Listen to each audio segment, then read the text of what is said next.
syempre, hindi rin magpapahuli ang namumulat na Grade 4 students from Grade 4 Mabini and Grade 4 Rizal with their class advisor, yours truly, Ma'am Lian Mosenabre and Miss Justine May Sulit. Palakpakan din naman po natin sila.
Kitang-kita mo naman yung energy po nila. Di ba ikaw advisor niyan?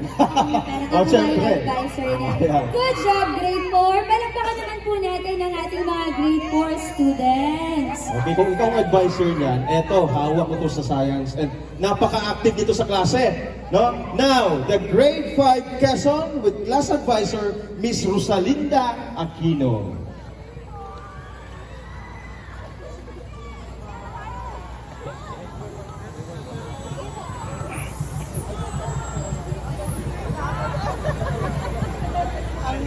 Grabe! Ayan na, natapos na sila. Sabi ko, Grabe, lakasan yung boses eh. Para ano eh, mapili sila eh.